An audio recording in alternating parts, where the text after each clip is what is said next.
Hello. We're going to get to chat during the event and after, so sorry to cut everyone off, but don't worry, there will be lots of time to talk soon.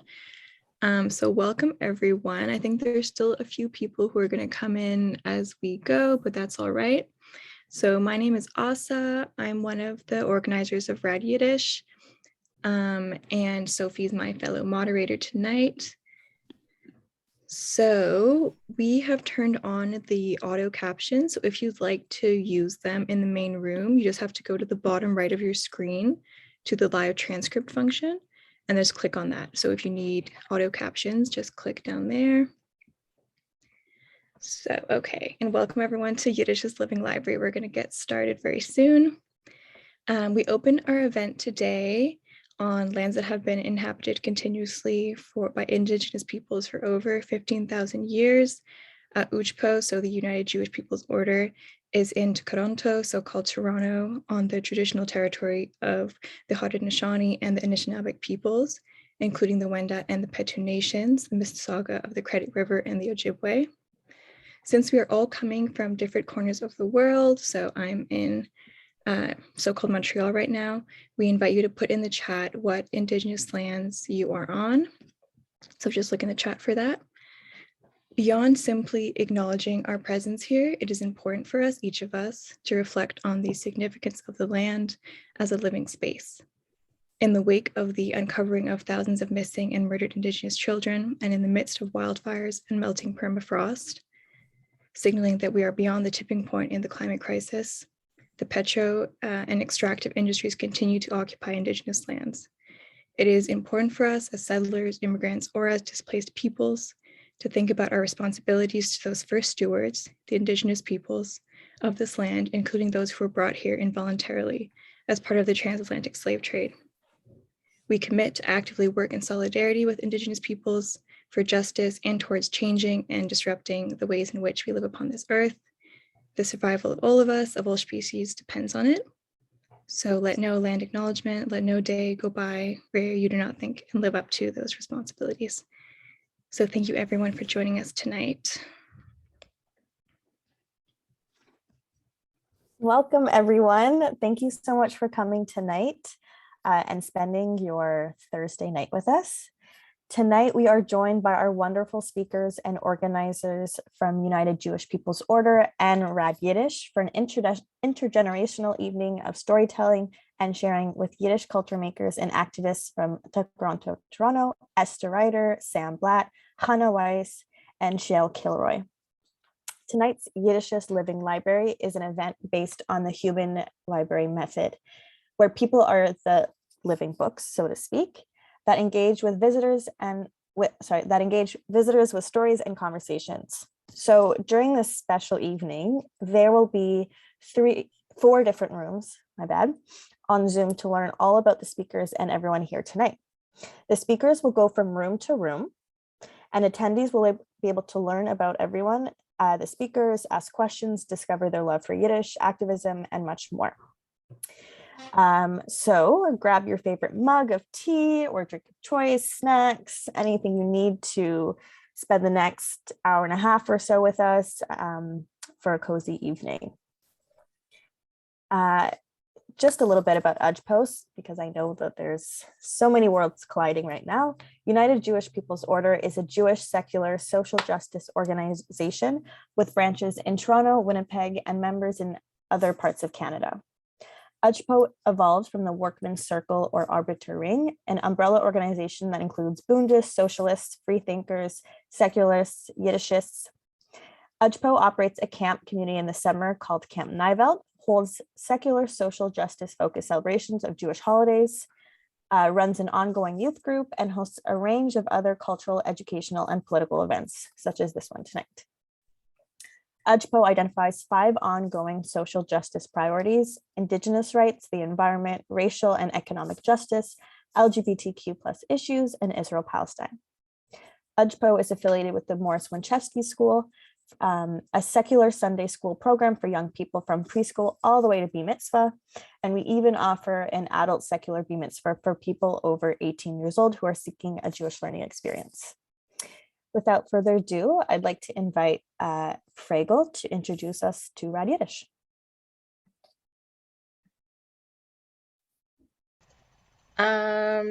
Hey, I'm so excited for this event tonight that Rad Yiddish and UJPO are collaborating on because Rad Yiddish wouldn't have existed without a really cool UJPO program called Rad Yiddish that I used to attend every couple weeks. It was often in Esther's living room, who you're gonna hear from tonight. We would gather as a group of Yiddishists who would specifically read and sing lefty Yiddish books and songs. And when the pandemic started, I was like, I'm gonna really miss this community where we would like drink tea. That's why we invited you all to bring your favorite cozy beverage tonight. And I was like, let's keep meeting online.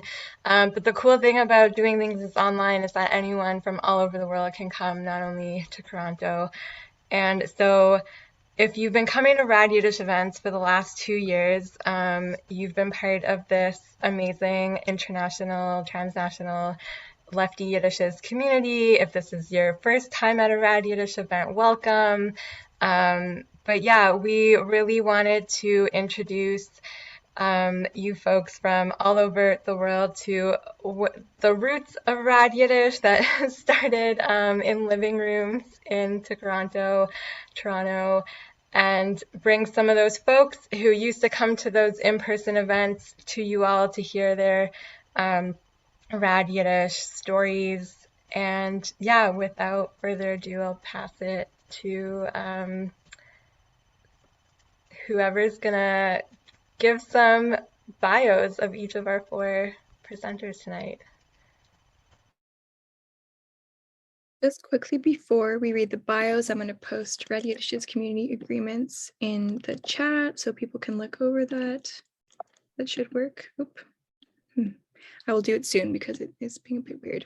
So first, I'm going to just start off with our speaker, Esther Ryder. Esther Ryder grew up in the Jewish left in New York and moved to Winnipeg, Canada with her young family in 1968. She has been an active member of the United Jewish People's Order in Toronto since the 1980s and spends much of her summers at a cottage at Camp Nivelt, part of UJPO Canada. Esther is a retired professor from York University where she taught women's studies, and she is the author of a book on the Jewish left in Canada called A Future Without Hate or Need, The Promise of the Jewish Left in Canada. So we're very excited to hear Esther in just a bit of time. The next speaker we have is Shale Kilroy. Shale grew up immersed in the secular Jewish community in Toronto and was introduced at a very young age to the breadth of literature, personal histories, and traditions that exist in Yiddishkeit, which sparked her desire to learn the language.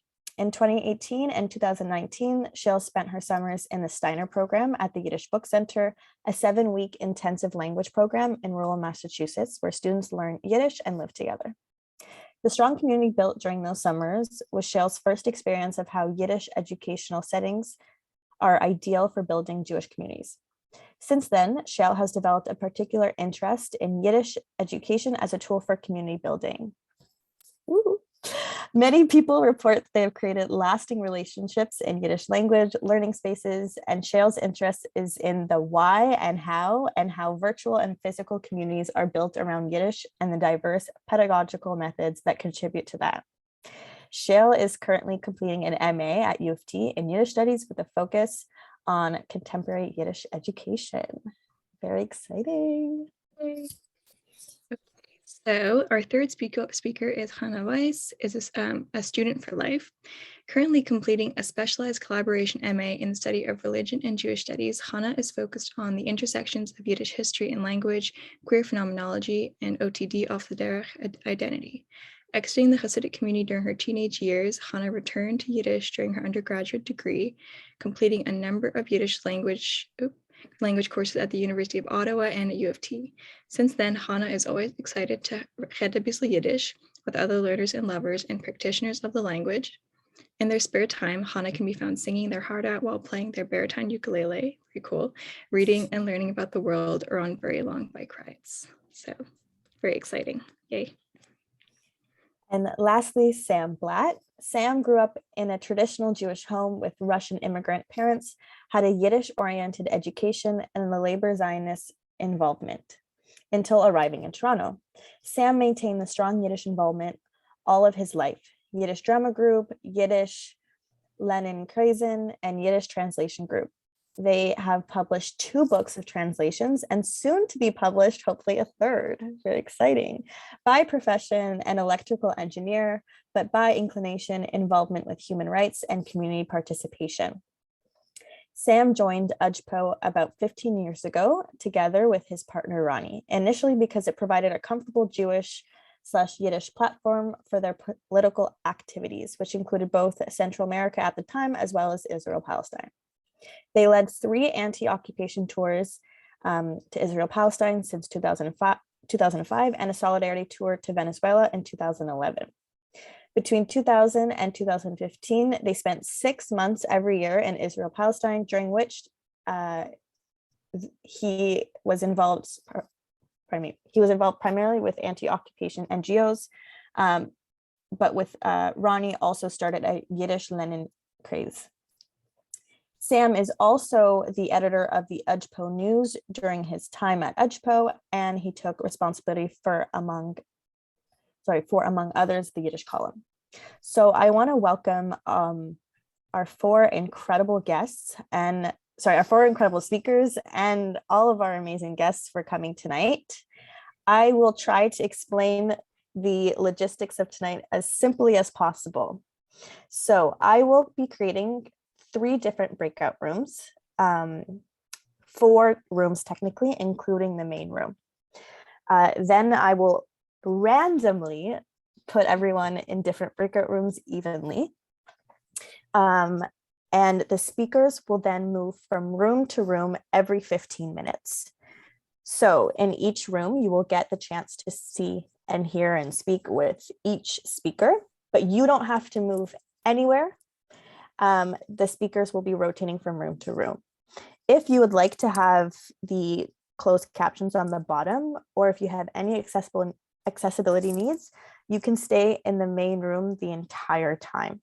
That room will always have the captions at the bottom. So I think I've explained it. At the end of each 15-minute, Asa or I will give about a 2-minute warning to wrap up our conversations, and we will go to the next room. If you have any questions, you can ask a facilitator. Our facilitators tonight are Rachel, Fragel, Sue, and Sarah. So a huge thank you to them, or you can ask Asa and I. Alrighty, so I will go ahead and do that.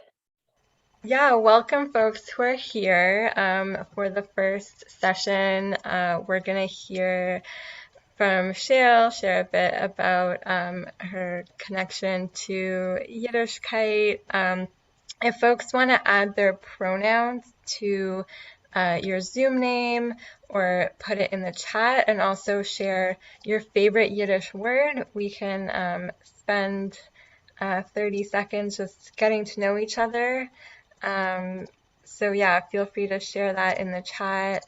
But otherwise, we're gonna hear a bit from Shale and then get to ask her questions.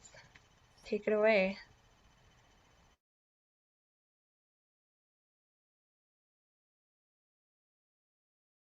Oh, sorry. Yes.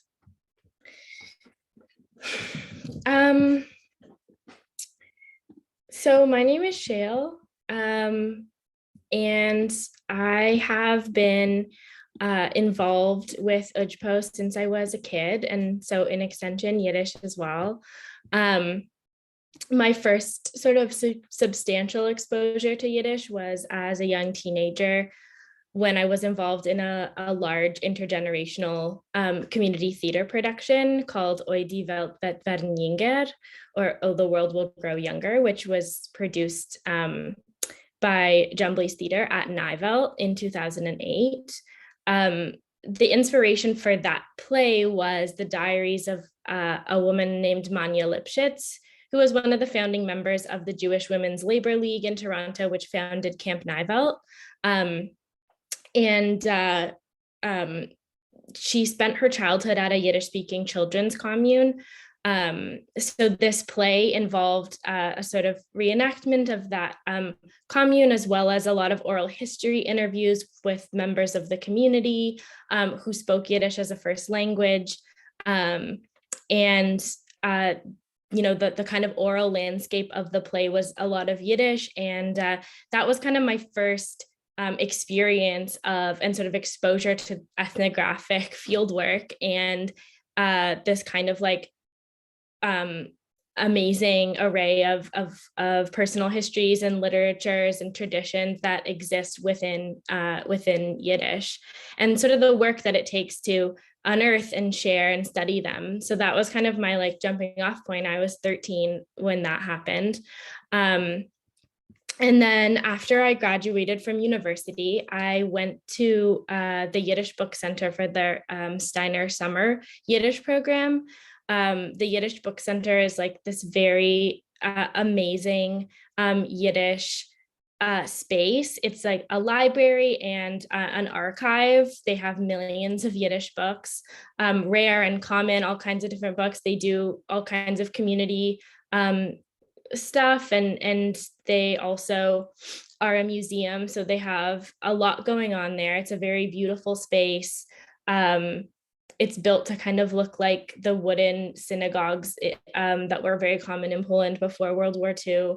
So being at that with all of these other young people who were also learning Yiddish, and we were all doing these intensive language classes in the morning and then speaking Yiddish with each other all day, this kind of experience of actually being able to speak Yiddish together, that really like oriented us culturally, and it was just very inspiring and effective to learn Yiddish and its kind of rich cultural tradition in this immersive environment where we would do like Shabbos in Yiddish and cooking classes, like all kinds of different things, and just speaking Yiddish with each other the whole time. And these were other young people who were also Jewish, and a lot of them were queer, a lot of them were leftist. And so, yeah, that was very amazing. And this kind of communicative approach to language learning, so like really using Yiddish in everyday life, which is what our classes evolved around. And this experience of this community really kind of sparked my interest in Yiddish education and how community building can happen, Jewish community building, especially through Yiddish education. So I'm currently completing my MA at U of T, and my research interest is Yiddish pedagogy. So I'm mostly looking at Yiddish language learning spaces in contemporary North America, and I'm studying textbooks and other kind of pedagogical material to analyze kind of educators' intentions in writing the textbooks and the values about Yiddish that kind of come with learning the language that they are imparting to their students, either sort of implicitly or explicitly, when that language is being taught. And so my research kind of asked questions like, what role do physical archives play in the creation of these communities? And how might these different pedagogical approaches to language learning, such as a communicative method, affect how, versus a sort of literary or academic method, affect how the communities emerge? What is the role of music and collective music making in language learning, in Yiddish language learning? So yeah, that's my little spiel. And oi wilt etwas fragen auf Yiddish, wir können reden euch auf Yiddish. And yeah, so if anyone has any questions or anything, or I can keep talking, but yeah. Thanks so much, Cheryl. That was really, really fascinating. And I know just a snapshot of all the ways you've been plugged into Yiddish community. If anyone has a question, you can either raise your hand or come off mute or put it in the chat if that's easier for you. Yeah, feel free to jump in. Oh, Ruth, you're muted. I'm gonna send you a. Is There you that go. better? Okay. I just have two Jewish songs that my mother taught me as a child, and I've been wanting to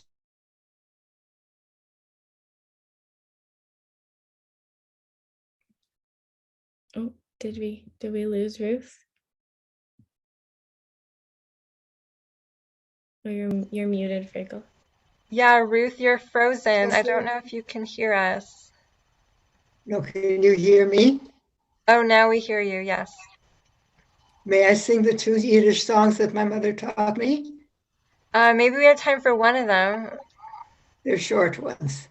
Go Sure, for let's it. hear the first one. Ich hab a kleintje kinderle mit rose veche Bäckerlach, Herrelach zerflossene, sie hängen wie die Gleckerlach. Sie weint sich, wenn du Singele und tritt mit seine Egelach, der zähl ich ihm am Mainzelle vom bläue weiße Fegelach. Sie lacht sich gut, du Singele, und wischt sich aus die Egelach, wo Cholem das kommen werden, bläue weiße Fegelach. That was number one. We got time for another one? Maybe we can take some questions for Shale, and then if there's time, we'd love to hear the second one. Sure. Okay, that's fine. Go ahead. It was a lovely song. Thank you. You're welcome. No pressure to ask questions also. I am I have happy to lots of hear another questions, but I don't song, and also I can just say want to. Yeah, I have say questions I one. could jump in with. Oh, I see that there's one sorry. in the chat. What do you think the future of Yiddish language learning is, maybe specifically in Canada?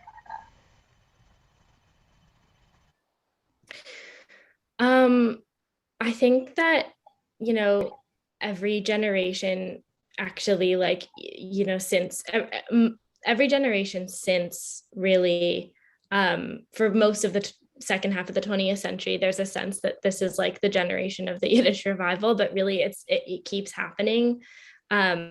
So I think like people are really interested in learning Yiddish, each generation that comes, no matter how kind of distant they might get from it. So I think there will be a lot of desire to learn Yiddish, as we go. And I think the States has a lot of infrastructure for language learning. Most of the language learning programs happen in the States, although there are a few in Canada. And I think my hope for the future is that we have a more robust array of different kinds of language learning programs in Canada, especially summer intensives, because I think those really build lasting community really well. So there's one that happens every other year in Ottawa, but I hope for more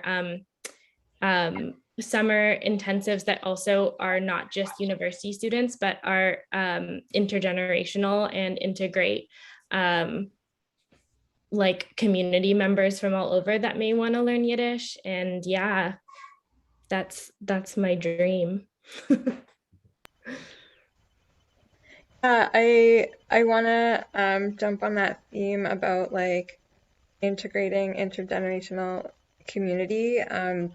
When you did um, the Nivelt play based on Manya Lifshitz's life, you talked about it being like youth performing the play, but I know the Nivelt community to be very intergenerational, so I imagine the people who were involved in creating the production, it was like a lot of like cross-generational learning to create that play. And the Yiddish Book Center, like the Steiner program, is really focused on young people learning Yiddish, but involved with the center, the Yiddish Book Center, are people of all ages. So I was just curious if,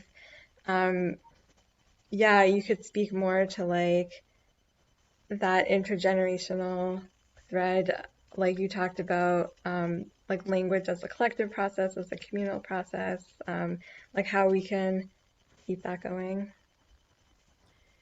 Yeah. And actually that play at Nivelt in 2008 was even performed like by all different members of the community.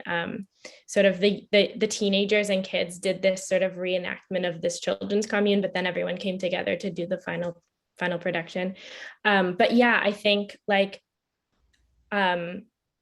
it's really exciting to have opportunities for young people to learn Yiddish because there aren't so many. But I think what's so great about language learning communities that are intergenerational is you get this kind of mix often of people who are coming to the language from so many different places, and including lots of people who maybe have it as a language that they learned growing up and want to touch up on their grammar or whatever. And I think that one of the main kind of like dichotomies that I often hear about in Yiddish kind of scholarship especially talks a lot about this in Yiddish community, is the separation between vernacular Yiddish, so like using Yiddish in everyday life, like maybe like Hasidic people do, or how it used to be used in Eastern Europe and also in America earlier, in Canada earlier on, versus like this idea of post vernacular, which is like this kind of idea of learning Yiddish as sort of like an identity marker and like a way to engage with culture, but not really because it's any use in day-to-day life. And I think that's obviously a reality, but I think when we have these intergenerational spaces and also like cross-cultural and learning spaces that involve people who are maybe like Hasidic or Orthodox and people who are secular, like those lines get blurred, which I think is really great, of kind of like, you know, in a moment suddenly you're using Yiddish in a vernacular way. And yeah, so I think that to me is a really important part of the kind of having these language learning communities that are varied and bring in people who are coming to it from so many different generations, like cultural backgrounds, like all kinds of things like that. So yeah. Yeah, that's really awesome. And speaking of the vernacular, Ruth, do you want to sing the other song that you mentioned you learned from your mother? Certainly. All right. With alle Wegen von meinem, no, it's a poem, sorry.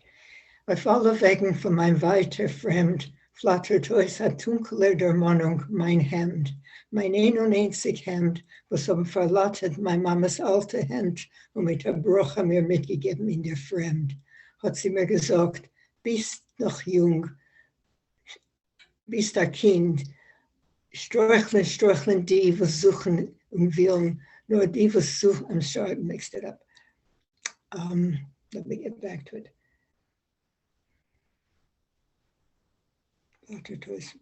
I'll have to start again. Alle Wegen von mein weiter Fremd flattert euch a dunkeler der Monnung mein Hemd, mein und einzig Hemd, was verlattet mein Mamas alte Hemd und mit der Brache mir mitgegeben in der Fremd. Hat die Mama mir gesagt, bist ein Kind, die Welt ist groß und Umtum ist da weg, Streucheln die, was tappen in der Blind, aber die, was suchen und willen, ist Weg gebencht. Mein Mamas Augen haben ausgewähnt a heiße Träer.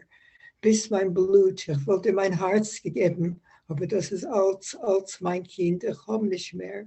Brennt mein Mamas Träer auf mein einzig Hemd, was flattert euch, wer blutig weint auf alle Wegen von mein weiter Fremd. That's it. And I've been remembering it all these years, and I say it to my children because I hope it won't die. I would like it to continue. Thank you, Ruth. That was so beautiful. So you said your mother taught you both those, right? Yes, correct. Were they particular favorites of hers? Well, she came from Russia. She spoke Russian fluently, but she learned Yiddish here because she grew up in the communist era and they didn't allow it at that time. But her Yiddish was very good. And I don't know where she learned it from. So I remember hearing it there from a young age. And I love it. Yeah, I guess there would have been in her. So this is in Canada that she then came to?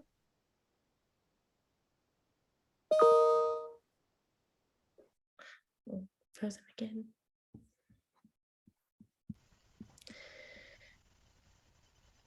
Oh, Ruth, you're frozen again. She came to relatives here in Canada at 16, and worked in the factory and saved it with the dream of bringing her mother and sisters, and never happened anyway. It's another story for another time. Right. So Thanks she was so probably speaking Yiddish with people here. Yeah, she learned very quickly. Yeah, because they did. Her relatives were Yiddishist. Thanks Okay, I so think much I for go. sharing, Ruth, and thanks so much, Shale, for your story and answering questions. I think Asa's going to move you to the next room, and everyone else can stay right here. The next speaker is going to show up in a minute. Good. Thank you for giving me the opportunity. Thank you. Thanks for your question, Sasha and Frankel. I think Sophie's going to be moving you soon, Shale. So yeah, I was coming to check in. The speaker will move now-ish.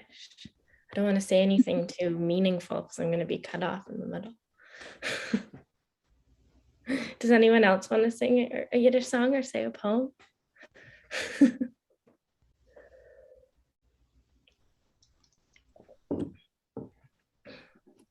Is every subsequent Yiddish revival growing the movement, or is it staying around the same size? I think it is growing just because populations are growing. So it does grow all the time. But exact numbers, I don't know. I know that like the amount of Yiddish speakers in the world is going up and up quite rapidly because it's spoken, mostly that's to do with it being spoken as a vernacular in Hasidic communities, and their children are raised in Yiddish. So the number of Yiddish speakers is expected to like reach pre-World War II numbers in not that long. But in terms of secular, sort of quote unquote secular Yiddish, I don't know the exact numbers, but I would assume it's speaking. It's definitely international or it's growing. It's definitely international and yeah. Okay, I have to leave now, but thank you everyone. Thank you, Shale.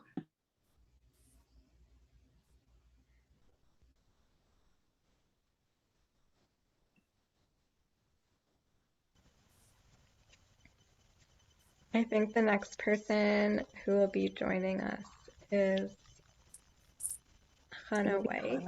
Yeah. And Hannah is here. Welcome, Hannah, to the Cozy Main Room. I hope you've all still got your mugs of tea. And yeah, we heard the introduction at the top, so I'm just going to let you take it away. Great. Sorry, just give me a second. All right. Hello. There's a little bit of an echo. No. Everyone okay with the sound? Yeah, okay. All right. I will just begin. I'll just start. All right. Upon being asked to speak about my relationship to Yiddish by my friend Fragel, hello, I've contemplated what it is that I want to say on this topic. And of course, as many of you already know, it's a very close and passionate special interest of mine. As a diasporist, that being someone who has accepted Galus, the condition of Jewish people living in exile outside of Eretz Yisrael, as a necessary means of Jewish survival and flourishment, Yiddish serves as a convenient and very powerful tool to reconnect myself with my own complicated history of displacement as a third-generation Holocaust survivor on my father's side, Alav Shalom, and as the grandchild of immigrants on my mother's side. Having been birthed into this chaotic Hasidic family and having since traversed through the foster care system and the psychiatric consumer industrial complex, having my own ties to the world that I come from abruptly severed at the age of 15, that is from the world of anti-intellectualism, that is the supposed transcendent, mysterious, holier than thou cult that has now today become modern day Hasidus, that is deeply patriarchal and violent, that is ultimately reliant upon the continuous thought suppression and group control tactics that keep things and people in their subjugated place, far, far away from us, where we live in this postmodern, neoliberal, highly individualized, secularized society that we're all immersed in. And I have the honor today to kvetch to all of you about not only about this world that I've come from, but that and also about my past, but that I also get to give you this, highly technical, potentially pseudo-academic account of my complicated experiences in hopes of drawing a conclusion together of the initial request of my friend Fragel. To somehow attempt to articulate an individual account of one's relationship to Yiddish, I have to first paint you a picture that I've already painted that's not so clear, that's messy, that's beautiful and painful and filled with grief. And I paint the picture and I ask that all of you paint it with me. And as we paint it together, drawing a chaotic assemblage of marking the great journey of Yiddish, of many of our collective histories, marking the relationship that Yiddish has always had with Yiddish, and it's complicated. And it tells a story of many great losses, of which my story has lots of. And I like to compare myself to Spinoza because he's like such a scholar, but also because both of our lives have been marked by this forced exile after repeatedly challenging the authoritarian status quo. That is ultra-Orthodoxy, and one that I'm aware of today, that there's this ongoing whitewashing tactic within Orthodoxy that's instilling an increasingly anti-diasporic, uncritical, pro-Zionist rhetoric, while simultaneously whitewashing their own relationship to Yiddish. Becoming voyeurs of our own culture, we all collectively need to rework and workshop our relationship with Yiddish, which is why the work being done by Rad Yiddish and UJPO and other such organizations is incredibly important. And I just want to share an aspect of my own journey back to Yiddish, of what really got me thinking about the importance of reintegrating Yiddish as a lens of which I make sense of the world in, is my dear friend and chosen/adopted grandfather, Ilya, who attends many of these circles, which some of you might know him, I'm not sure. And it was months after being cared for by my chosen family, the Kaufmans, that Ilya surprised me one day with his Yiddish skills, which he very ironically became fluent in while he was at a kibbutz in Israel. And his parents sent him there so that he could become fluent in Hebrew and become a part of Israeli society. And he sort of failed at that by latching onto Yiddish that the kibbutz members spoke. And he heard this speaking at home, so he was already familiar. And I love the story because it's very ironic. But so Ilias, he begins to speak with me, and I was sort of shocked and filled with all of this intense affect. I knew what he was saying, but I wasn't able to respond. I felt temporarily mute in this language that was overwhelmingly familiar in mine. So I started attending these U of T classes, which helped me get my conversational Yiddish up and going again. And it was really a Feigeniggen. It was a pleasure to get to workshop and rework my own relationship to a language that was once tied, and in many ways is still tied, to the abusive and patriarchal world of Hasidus. And to get to investigate and expand my own horizons with the writings of my ancestors. And I just want to very quickly spotlight my maternal uncle, Melech Grafstein, who I've been reading about, who I'm fascinated with, because I just never heard of, like, these stories were not told, so it was a bit of an archive dig.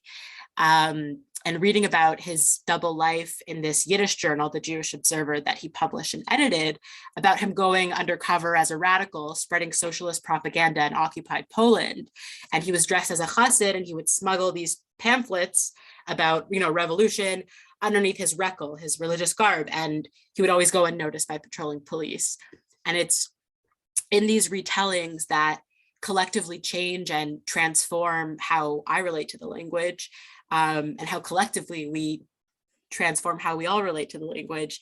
And though in many ways it was Ilya as the catalyst to become curious again about my own Yiddish history, it was also meeting other leftist Yidden who I had never heard of before in my life, young and old, and some of who you will hear from tonight or already know, who actively helped me shape my relationship to the language, because being a Yiddish lover is often extremely lonely. And we really need to tell that story as well, because the true Feigeniggen is when we're holding it together and we're reshaping the threads of our own ambiguously collective losses, and then we're unpacking our own assimilatory practices, and then we weave together moments of community cohesion, learning, and understanding.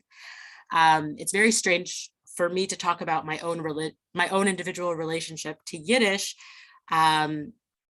because my therapist says it best, Jews are collectively complicated. And how we continue to respond to Yiddish grief and loss by engaging in it, by finding meaning, irony, and humor in it, it continues to forge this renewable energy that's the pulse of what I believe is the pulse of Yiddish's radical potential today. And I'm really happy to have been able to speak briefly and kind of vaguely on this topic today. And I really hope to come out more often and to meet other folks.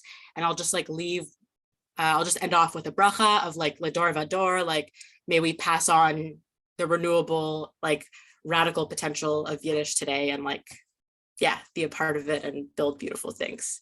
So thank you for listening to my spiel. Wow, thank you, Hannah. That was so rich.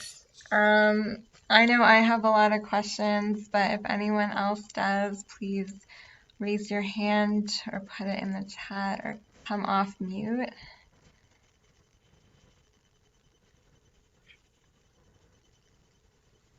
Maybe while we're waiting for questions to come in, I'll just jump in with yeah, I love how at the top you kind of critique these two extremes of society, referring to your upbringing as cultish, and yet postmodern society is highly individualistic. We live in neoliberal capitalism, and sometimes people who really take to their Hasidic upbringing talk about the immense sense of community and support that can be found there that you don't always find in a really individualistic society. So I was wondering if you could tease apart though, because there's things worth critiquing in both for sure. Yeah, I'm glad that you caught that, of putting both of those worlds side by side, because there are pros and cons of being so enmeshed in community and also in an authoritarian patriarchal world, and then put that against highly secularized neoliberal capitalist society. I definitely think that involving myself in secular Yiddish in these worlds and in these circles has been helpful to draw the different threads of my life and somehow make sense of it. And I think that that's where the radical Yiddish thing is very appealing, because it's very much it's focused on, politically, it's very present. And it's not I was saying in the other breakout room that everyone's telling themselves different stories about Yiddish. And that I think just for folks that are on the left, there's a relationship that's actively being constructed. And we want to I guess it's I want us to be really present and mindful of how we're drawing these new threads together, if that makes sense, with this whole complicated backdrop and political history, but that this is a relationship that's actively being formed. And so thank you, Fragel, for actively draw helping us make that. So Yeah, that's brilliant. And it looks like we might just have a minute left, but I wanted to also add an observation about you brought up exile, and diaspora as something that as Yiddishists we have a positive outlook towards, and also the forced exile and the loss and grief that came with having to leave your community. And I was thinking about how that's an exile within exile, and that queerness as diaspora from the mainstream, whether that's mainstream Judaism or mainstream society in general. yeah, if you want to speak really briefly to like maybe how you grapple with like both that loss and grief and the joy of like being in an exile within exile.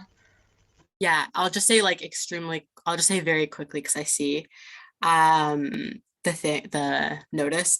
I think that, let me just pause for a minute.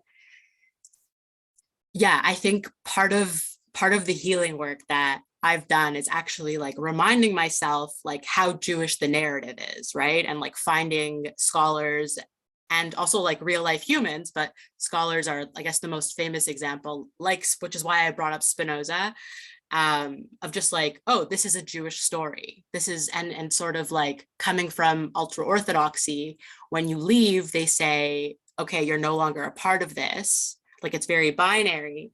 And so like, I guess, yeah, like the exile times two has been like a way to sort of circle back, and circle through. So yeah, thanks for Yeah, bringing I that love up. the non-linearity of it. Well, thank you so much. So much more talking to you that I want to do, but you're gonna go to the other room and a new Yes. speaker is about to arrive. Thank you so much, Hannah. Cool. Thank you so much for holding space and listening, being present. All right, I'll see you all when we circle back. I think I messed up. What happened? Oh no. Who's coming to the main room? Okay, we have Shale. And Shale, has Shale been in the main room? Yeah, Shale has to be in room 2 right now. Room 2. Okay. No, but Oh, we Shale got just Sam here. All Shale right. has to be in room 2 and Esther should be in room 3. Yeah. All right. Well, Sam, we heard your intro, your bio at the top. I think you're muted. So just unmute and we'd love to hear from you. Okay. So, since this is the third time I'm introducing myself, am I speaking? Yeah, we hear you. This is the Okay. first time we're hearing you, though. I know, but it's the third time. It gets shorter and shorter, lucky for you. So I get to leave out more paragraphs now. I was born into Yiddish. We spoke Yiddish at home. Like the parents spoke to us in Yiddish and we spoke Yiddish. We didn't answer in English. My mother and my grandmother who lived with us didn't speak English. So for sure, my sibs and I spoke Yiddish. And though I'm the youngest and I was the last one at home, my brother and my sister speak Yiddish better than me. And I don't know why. I'm embarrassed about that. Now, they spoke Russian to tell secrets, my parents, but we didn't pick up any Russian. It's funny, people pick up Yiddish at home, from grandparents, but we didn't pick up any Russian. I picked up phrases and words here and there from the Yiddish theater that I was in, like for many, many years in Montreal. I want to say this, that I have found, I didn't want to make it declaratory, so I'm making it a little passive. I have found over the years that even if you read the Yiddish classics like Shalom Aleichem, the others, in the original, in Yiddish, you can't appreciate the full depth of the writing without, and here I'm on dangerous grounds in the secular Yiddishpo, if you haven't gone to an Orthodox or conservative shul and know the prayers a bit, because all these authors went to shul, grew up Orthodox, and their writings are interspersed either with quotes or references to, and so I found that it's important. In one class that I took, we studied in English. It was made into a movie. The argument between Hersh Rabbiner, two men who came out of a concentration camp. One became even more religious. The other became very secular, rejects God at all. and as we went over it with the teacher, who was this was in an Oxford class, said you could never appreciate the depth without help. So I just wanted to make a reference to that it's okay to know, the kind of have an exposure to liturgy. I absorbed a lot of expressions from the Yiddish plays I was in for about 15 years in Montreal. That's the Dormosham and Yiddish Theater Group. These are not expressions I would have picked up at home. They enrich my language expression. And since language is a major doorway to culture, the slang, the regional words or expressions give one more of a feel for the life of wherever, whether it's Poland, Russia, etc. One problem I have is my accent. It's St. Urban Street immigrant children accent. It's not European. It's some awful mix of, quote, Canadian and parental influence. I always spoke this way. I still speak this way. When I took a class at the Sorbonne, I like to drop that, the teacher said, your Yiddish is fine, but you have to fix your accent. I said that my parents spoke this way and they were from Russia. She replied that if they were from Russia, they definitely didn't speak this horrible way. You just lost your accent over the years. I said that my generation, first generation Canadian that grew up in North America, we all speak this way. Her reply was, maybe someday this will be the predominant Yiddish accent, but right now to Yiddish speakers from around the world, it just doesn't sound right. It actually sounds odd. When Ronnie and I traveled a lot together, and when we traveled, we spoke Yiddish on the street, hoping that somebody will notice, and it happened a lot, especially in Western Europe. People would twig on and start a conversation with us. One interesting incident was on the subway in Paris. We were speaking Yiddish, and a man came over to us very sternly and in a sort of uncomfortable way to us said in Yiddish, be careful, you don't know who understands. So that we never quite figured out, was he warning us about something, like who's on the train and so on. When I moved from Montreal to Toronto, I was involved in a Yiddish drama group that was started by Toronto Jewish Federation. And Ronnie and I performed a number of times, including Grina Felder by Hirschbein.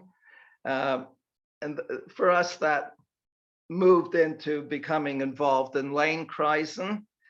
And one of the Lane Kreisen that's been going for 30 years became a translation group of Yiddish women writers, really thanks to one woman, Frida Foreman. I'm the only man in the group for 30 years. Another fun way that we always had for being part of the Yiddish anything is through singing groups. We sort of started 2 singing groups, one of them from our Yiddish translation group. And unfortunately, this is one of the sad hits for me, is the pandemic closed down that group. I created a really nice big songbook and always added to it, and so did everybody. Maybe we'll get it going again. So Lev and Esther, you heard, started a Yiddish Lane Kreis a few years ago. I was really happy that Lev was doing that, because I had taught Yiddish too after I retired, 2 adults through Federation.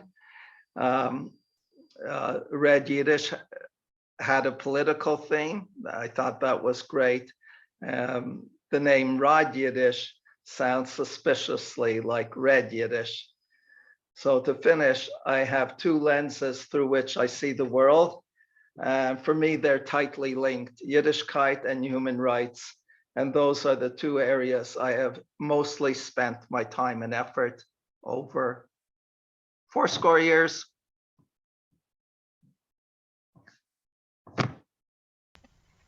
Wow, what an amazing like long trajectory of all the really cool Yiddish things you've done. Thanks so much, Sam, Well, I for wasn't sharing. limited to 3 minutes, so. Yeah, I mean, I'm sure there's so much more you could tell us. Like, I'm so curious about like your involvement with like Yiddish theater and this Yiddish song group and this translation group. It seems like for someone who didn't grow up like in a like Yiddish as your first language, like you've managed to find a way to like really take the language and do a lot of continuity work with it and even teaching it to other people through like arts and culture, which is pretty amazing. So it's definitely been a constant and a thread. I don't know if, I'm not sure if I heard you right, that I did or didn't. Well, from what I understood, it wasn't your first language, like you heard it a It little was. bit. Oh yes, it definitely was my first language. Okay, I somehow missed the main point then. Let me quote, I was born into Yiddish. No, definitely. I didn't have to work at it at all. Like, just like growing up English here, speaking English. I grew up speaking Yiddish, and I never worked at it. It was always fun. Like the two courses that I took that I like to drop the name, Oxford and Sorbonne, those were fun. The Yiddish theater was fun. The singing group was fun. The translation that I'm involved in, it's like, I mean, you have to, the translation you have to work at for sure. But I mean, I chose it. It's, and also always with others. So it's like a friendship circles, community, and accomplishing. Like there's the satisfaction of, publishing a book. That's something. But there's even a lot of satisfaction for me in the singing groups. I love that. And yeah, I think what's so great because like there are a lot of like Yiddish singing groups and there's some Yiddish theater and like a lot of Yiddish translation. From what I understand, like through your involvement with Ujpo and these other groups, like really focusing on lefty content, like socialist songs and That's right. Yeah. yeah. So I was one of the editors. I put it in the chat, like Sophie, I think, said by mistake, the editor of Ujpo News. I was one of the editors, but like I really I'm not on anymore, not like with the same involvement. I really had a vision for what Ujpo News should be, like all the platforms that Ujpo supports. And so, I made sure we had a Yiddish column, a social, like columns or articles that had to do with socialism and so on. Yes. Yeah. We have about a minute left. Does anyone have a quick question for Sam? Anything that sparked your interest? You can unmute yourself if you want to ask a question. Or put it in the chat. I know, oh, sorry, was there someone? I know Vera mentioned when you were talking about the teacher disparaging your accent, and I agree. I think that there's this question of legitimacy, like, like that there needs to be like one standard accent, but there's so many dialects of Yiddish, and even those change over time. And so, when immigrant communities move and it gets combined with different languages, like those are all legitimate forms of Yiddish. Like Yiddish isn't going anywhere. But some people have a better knack than others.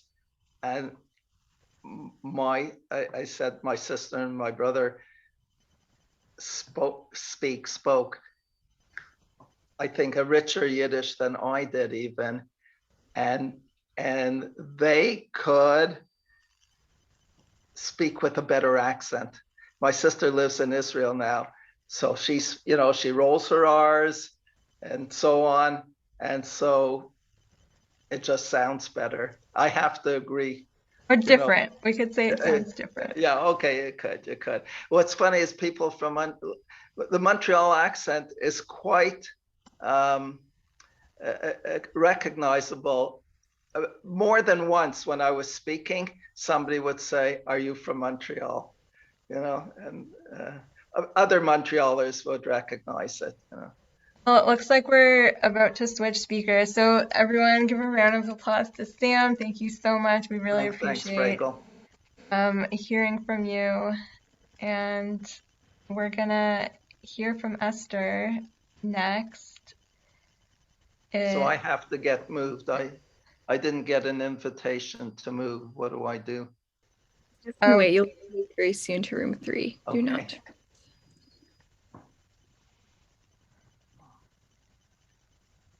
I'm leaving. Bye-bye.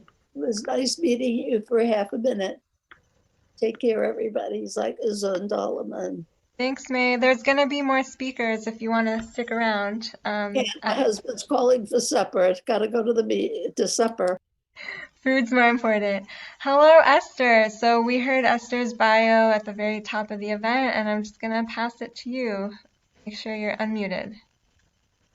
You're still muted. Well, there you go.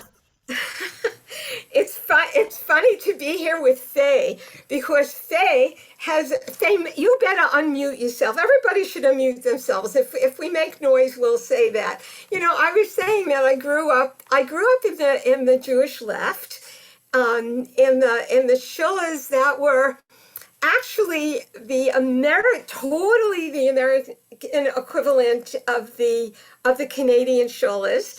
And for me, the politics and the Yiddishkeit, they weren't here and there. They were absolutely one and the same, like they were so integrated. And so, Frankel, which little story do you want to hear again? You want to hear about the Santa Claus was hot gechalisht, maybe? Or remember the story when Frankel went to Rad Yiddish, what I was doing, I was using, it was for people just learning Yiddish, but the kids in the shul, of course, mostly were Yiddish speaking. So I had a collection of textbooks that came from the 30s. Here's one. It says, "Mir lernen und kämpfen." We don't learn, we learn and struggle, because the learning and the struggle are absolutely, one and the same. So, some of the stories that we learned about was, the story of the Papa. Papa goes on the picket line. Papa, where are you going? You're not staying home? No, I have to go to the picket line. Papa goes to the picket line, and Gewalt, he comes back with a big bandage around his head. What happened, Papa? The police beat me up. Okay, what happens the next day? The whole family marches out to the picket line all together, and guess what? They win that strike. So, those are the kinds of stories that they're teaching little children. They're not just learning Yiddish, they're learning a way of looking at the world that I think was incredibly important. And I don't know, I hope that maybe Faye will say something, because my early years were spent in the American Camp Kinderland, which was in Hopewell Junction, New York. It was also in the middle of the Cold War, which was, really interesting. And when I think about that, when I first went, we were learning Yiddish, but we were learning our politics through song. We sang and sang and sang. I don't know, Faye, maybe you want to say something too, huh? I hope. You have to unmute. I could listen to your talk all day, Esther. I just think it's so fascinating that when I first met you and you were hosting Rad Yiddish in your living room, all the material was like lefty content, and you have these original books from the 1930s, like these shula books that are Yeah. full of what like I still think is really progressive and radical content. Like in that story about the strike, the kids learn about like strike breakers and how like the police are always on the side of the boss and they're both bad. It was like it was like quite articulate, that stuff that like first, second, third graders were like learning politically and like pedagogically to be learning the language. And I just didn't know material like that existed, so I find it like so fascinating that like 100 years later, like I'm learning Yiddish and learning about the history of how Yiddish was being taught then. Yeah, but the thing about Yiddish, I mean, even in the history of Yiddish, I mean, who spoke Yiddish? All the nobodies. The nobodies spoke Yiddish. Who were the nobodies? The nobodies were the women who did the cooking, the cleaning, who made a living for the family. The people who did nothing that mattered, nothing that was important. Who were the important people? Oh, the guys that were sitting there in the synagogue. And then in the late 19th century, just as people were breaking out of the mold of a really, really religious Orthodox upbringing, saying, no, wait a minute, we want a better world here. We want a better world now, not afterwards, not afterwards. We're going to make it here and now. And then we have some amazing writers like Mendele Mochesforim and Peretz and Shalom Aleichem, who started writing in the language in which people lived. So that in itself was, it's like, was a revolutionary thing, let alone, the stories that I'm actually describing. It's like the history of the language, making a culture in Yiddish was in itself was really a statement about what's important and what's valuable in the world. Yeah. And can you tell us about how, so like you grew up at Camp Kinderland and you went to Shula as well? Like that's where you have these books from? Yeah, Can you tell us? in Shula. I'm not that old, Fragel. I was born in 1941, not 1921, but so I am old. So by the time I went to Shula, I have to say that the politics had calmed down a bit. And the other thing about that politics, it was just post-war. Like I'm born in 1941, just after, well, I didn't have, my grandparents were, you probably have stories like that too, because of where you come from.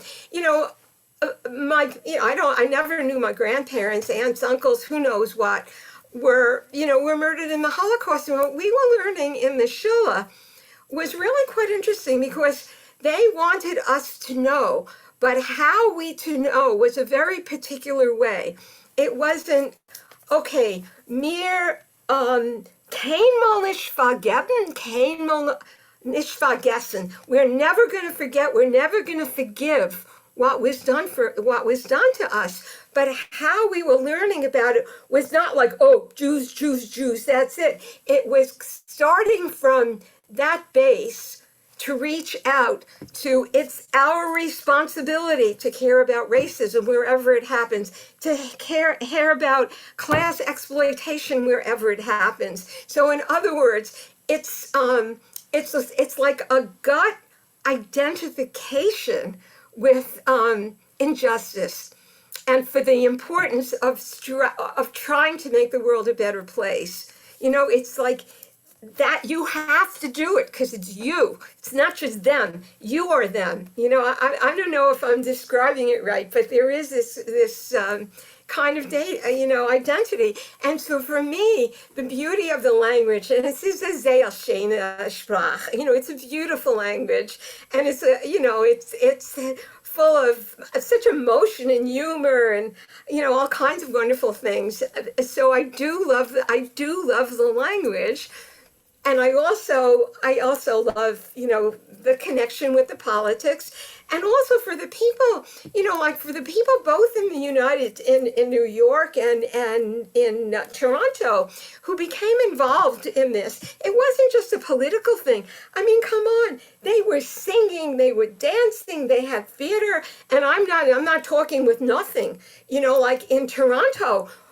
Our concerts, which was led by a guy named Emil Gardner, who was a refugee from Austria. He was a classically trained conductor, and our concerts. I mean, people described how they would go from the shop to the rehearsals. They didn't even know how to read music. So they had to memorize the music. And those concerts were in Massey Hall with, guests like Paul Robeson and, Jan Peters from the Metropolitan Opera. I mean, this was like not nothing. This was really, really hot stuff. So what happened is it was not only political activity, it was like a broadening of cultural horizons. So you go from your crapola job, which, was probably in the, an operator at a sewing machine. So you go from being nothing, a cog in a machine. Oh, and you go to the United Jewish People's Order, or earlier the Labor League. And who are you? You're a singer. You're a dancer, or maybe you're a reader or an actor, So it was a combination, not just of exposure to a political world, which people knew because that's what they lived, but it was also an opportunity for personal growth and friendships, and and a community, which was, I mean, we had a Cold War up here as well. It wasn't quite as terrible as what we experienced in the States, but again, we were not a popular community, so you really have to you have to hang out together. And have your comradeship like kind of reinforce you. Yeah. All right. I wanted to go back. Okay, I wanted good. to go back to something you mentioned about that, like reaching out in solidarity. That was a really common just like ethics in the lefty Yiddishist community.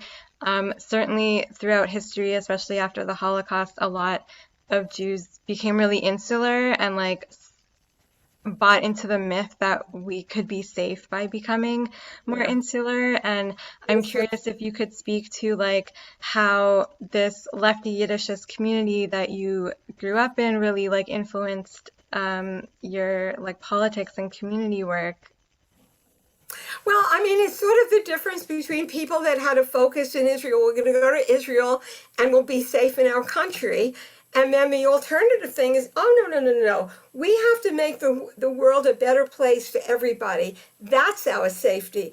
Our safety in transforming the world where it's a decent place and a safe place for all of us, for all people, in particular, for working people, because that's where we come from, So those were the messages, both in Kinderland in the camp, both in the shul, in learning Yiddish.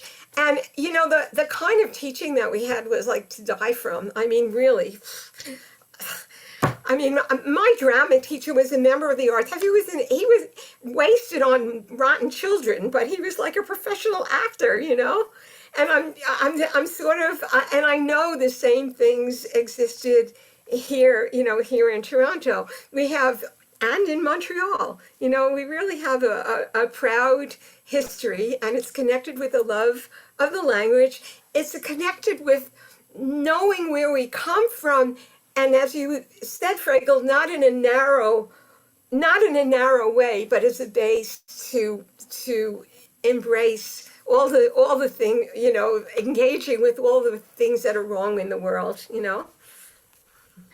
Yeah, I also wanted to open it up to any questions from our audience here. If anyone wants to come off mute or put something in the chat, feel free to do that.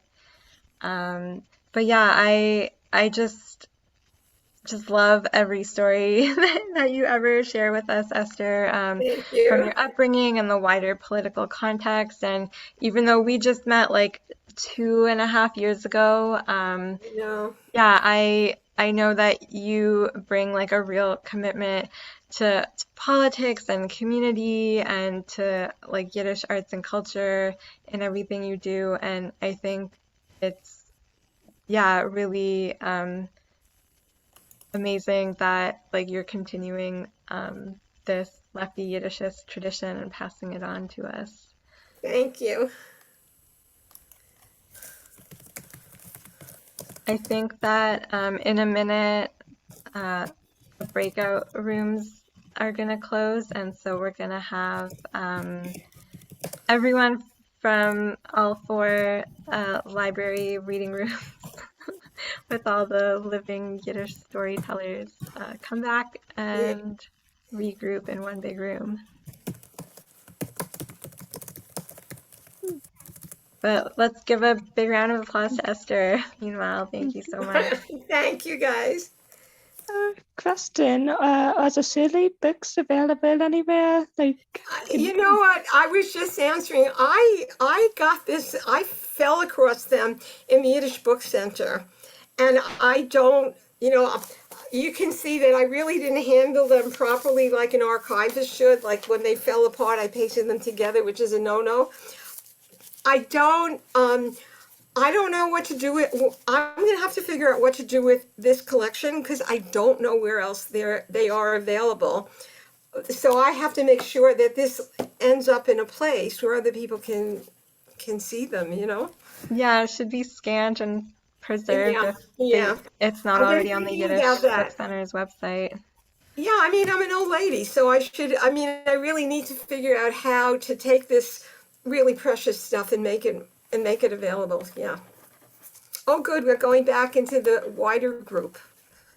One of the things that has been kind of floating around that since we have a lot of Toronto Yiddishists here, I just wanted to put out there was like creating a radical Yiddish reading room since there are many boxes of Yiddish books that need a home, and that would be a cool thing to do one day. Oh, Fragel, what we want a radical Yiddish theater group. That's what we want. Well, I also want to join that, and anyone else here. I don't know. It's a dream right now, but that's what we'd love something like that. Yeah. Yeah, Well, we know you and Esther are both very good comedic actors. Those of us have gotten to see the two of you. I don't know is your writing up to writing skits in Yiddish? What do you think? Well, maybe half Yiddish, maybe. Yeah. I've got some plays. You do, eh? That are Yinglish.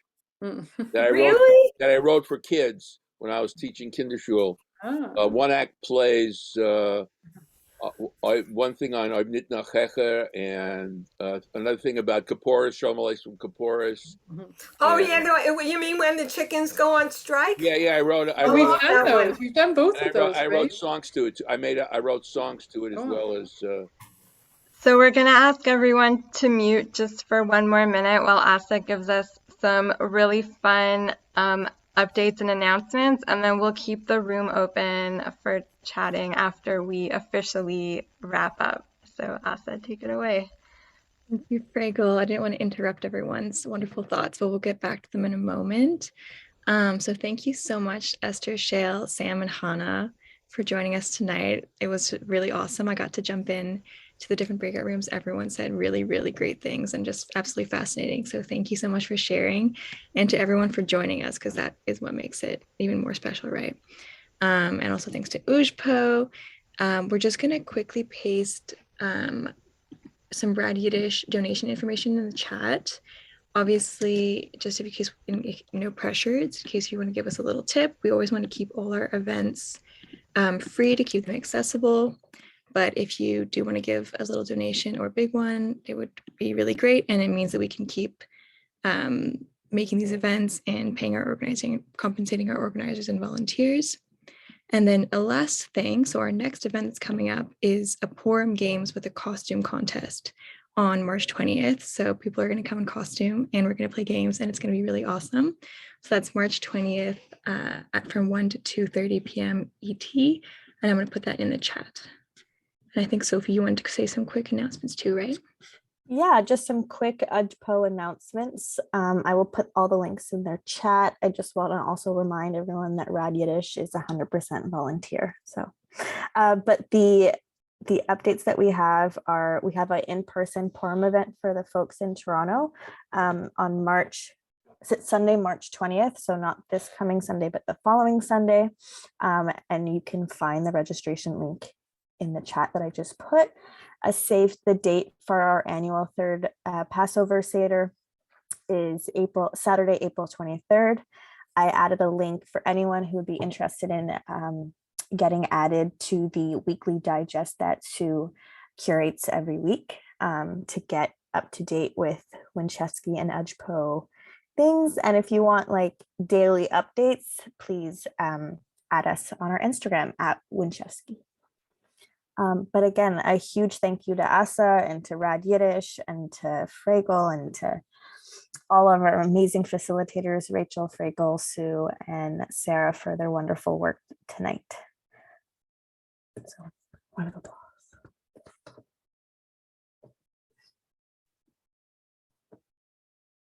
Alrighty, that is the end of our event.